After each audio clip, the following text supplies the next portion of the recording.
Hello guys, কেমন আছো তোমরা সবাই? অবশ্যই কমেন্টে জানিও। আমি বেশ ভালো আছি।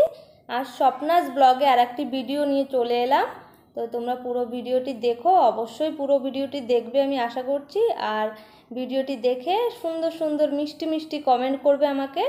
আর তোমরা তো জানোই, তোমাদের সব কমেন্টই আমি পড়ি এবং দেখি। আমার খুবই ভালো লাগে তোমরা যে মিষ্টি মিষ্টি কমেন্টগুলো করো, আমাকে খুবই ভালো লাগে আমার। সেই জন্য আমি তোমাদের কমেন্টের অপেক্ষায় থাকি।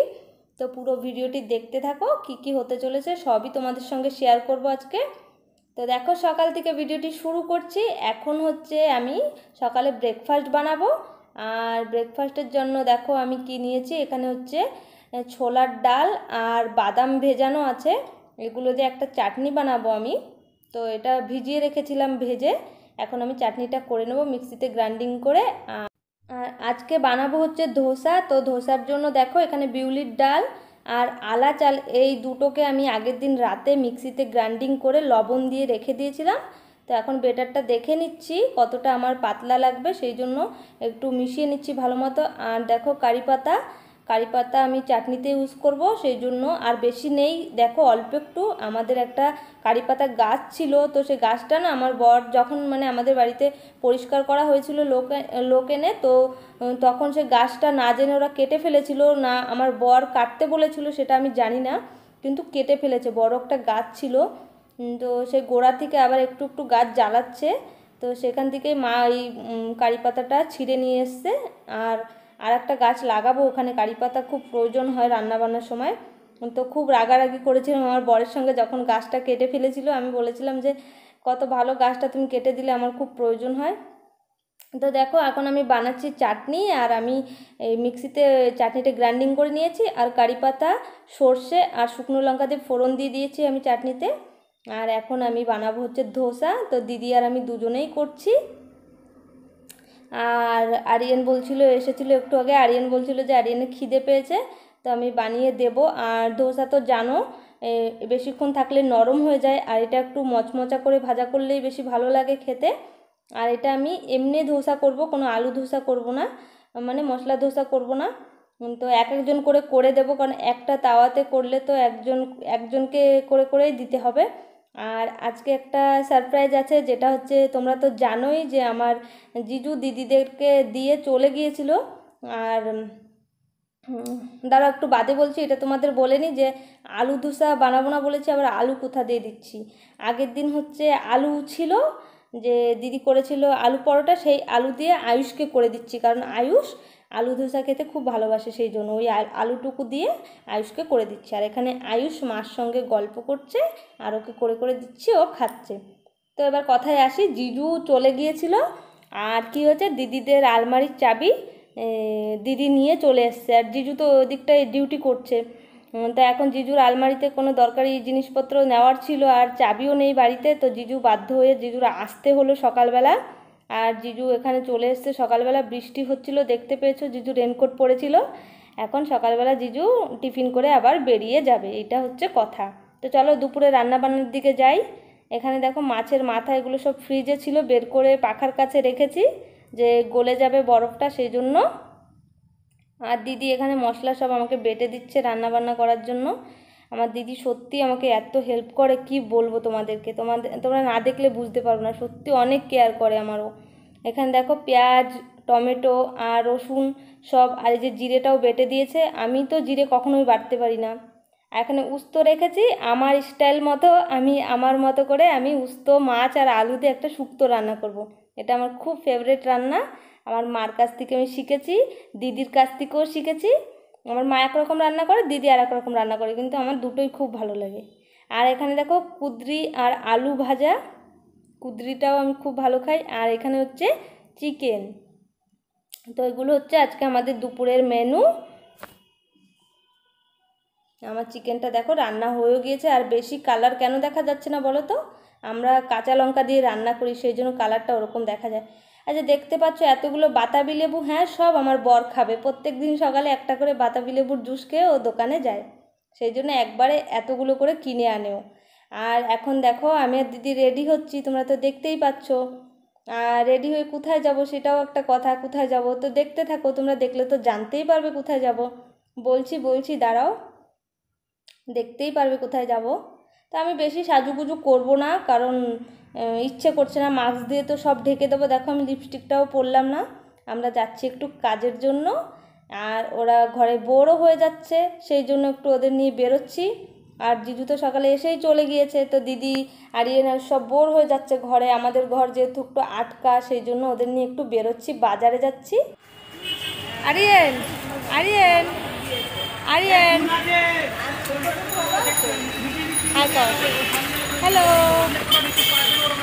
আয়ু, হ্যালো, ও হেলিকপ্টার আর বেরিয়ে পড়লাম। দেখো রাস্তায় এত গাড়ি চলছে আর এতটাই ভিড় রাস্তায় যে ভয় করছে ভিডিও করতে, কে হাতের থেকে ফোনটা ছিনিয়ে নিয়ে যাবে সেই ভয় করছে। তো গাড়ির জন্য খুব সাবধানেও যেতে হয়, প্রচণ্ড গাড়ি। আর যে প্রায় আমাদের দোকানের কাছে চলে এসেছি, আর বেশি না, আমাদের দোকান আমাদের বাড়ি থেকে 5 মিনিটও লাগে না আসতে হেঁটে। তো যাচ্ছি দেখি ঘুরে ঘুরে। দিদিরা 1 বছর আগে যখন এসেছিল তখনও বাজারে নিয়ে এসেছিলাম, তখন তো প্রচণ্ড ভিড় ছিল, এখন যেহেতু অনেকটাই কম আছে ভিড়।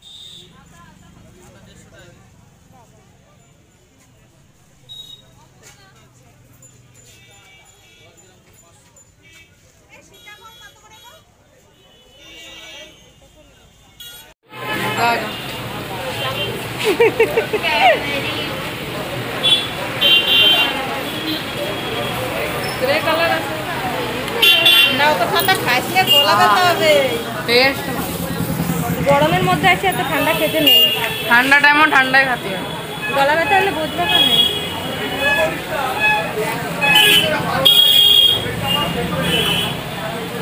এই মিষ্টি নাও না মা। আর মিষ্টির দোকানে দাঁড়িয়ে সবাই মিষ্টি খেয়ে নিল, মা, আরিয়ান, আয়ুষ, দিদি। আমি আর খাইনি, আমার ভালো লাগে না। আর আয়ুষ ডেরি মিল্ক খাবে বলছিল, তো আয়ুষকে একটা ডেরি মিল্ক কিনে দিয়েছি। আর এখন আয়ুষ বলছে জিলেপি খাবে, আর খাবে হচ্ছে গজা।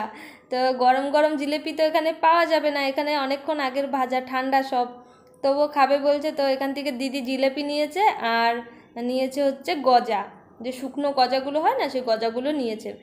আর নেওয়ার পরে আমরা এখন চলে এসেছি এখানে ঘুগনি খেতে।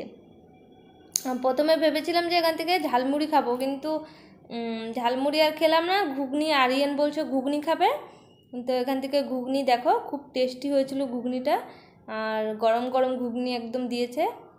তো প্রথমে আরিয়ান খাক, তারপরে আমরা খাবো কি না বুঝতে পারছিলাম না। মা তো খাবে নাই বলে দিয়েছে, আর দিদিও খাবে না বলছে। তো আরিয়ান খেয়েছে, আরিয়ানের কাছ থেকে একটু টেস্ট করেছি, সত্যি খুব টেস্টি হয়েছে। তারপরে আমি আর দিদিও নিয়ে নিলাম ঘুগনি।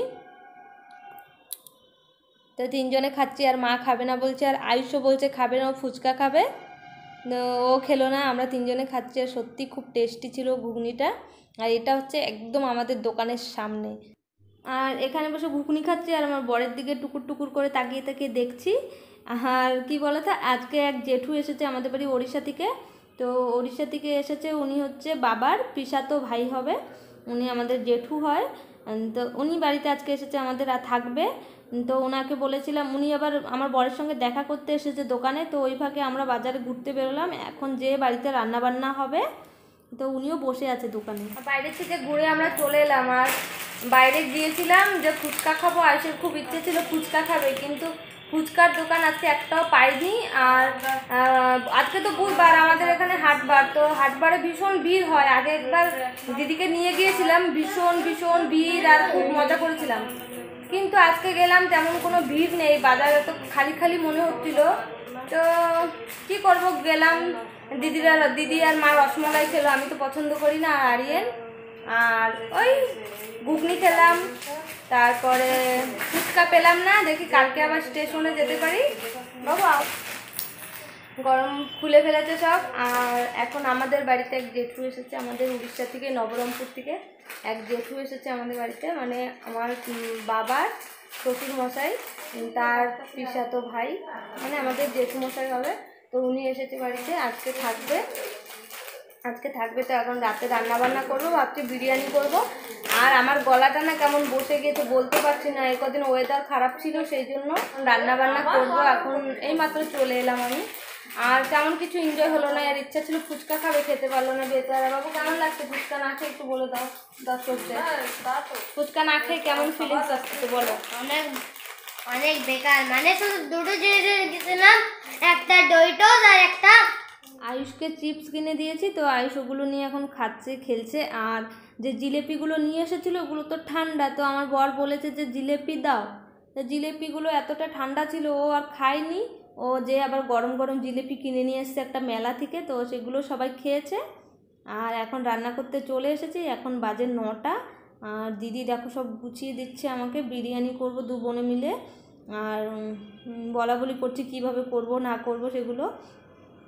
তো দিদি সব কিছু গুছিয়ে দিচ্ছে আমাকে কেটে, আর আমি এখন বসিয়ে দেবো রান্নাটা, কারণ অনেকটা লেট হয়ে গিয়েছে। আর জেঠু জানো তো বাড়িতে 8টার সময় খায়, আমরা তো জানতাম না, রান্না করতে করতে এতটা লেট করে দিয়েছি যে জেঠুর খিদেও পেয়ে গিয়েছে। আর উনি অনেক জার্নি করে এসেছে সকালবেলা, তো ওনার খেয়ে জলদি ঘুমানোর দরকার ছিল, কিন্তু বুঝতে পারিনি যে ওনার 8টার মধ্যে উনি খেয়ে নেয়। তো রান্না করতে করতে লেট হয়ে গিয়েছে, আর কি করব। আর বিরিয়ানি না করে যদি নর্মালি ভাত আর চিকেন করে দিতাম তাহলে মনে হয় জলদি হয়ে যেত। তো বিরিয়ানি তো করতে জানো একটু সময় লাগে। এখন দেখো আমি চালটাও ভিজিয়ে রেখেছি, আর গরম জলের মধ্যে একটু সাদা তেল দিয়ে নুন দিয়ে আর এলাচ লবঙ্গ এগুলো তো দেবো, সব দিয়ে ভাতটা করে নেবো আগে। আর এখানে দেখো সব কিছু আমি গুছিয়েই নিয়েছি, মানে দিদি সব কিছু গুছিয়ে দিয়েছে, যে আমি আগে ভাতটা রান্না করে নিচ্ছি আর তারপর চিকেনটা বসাবো।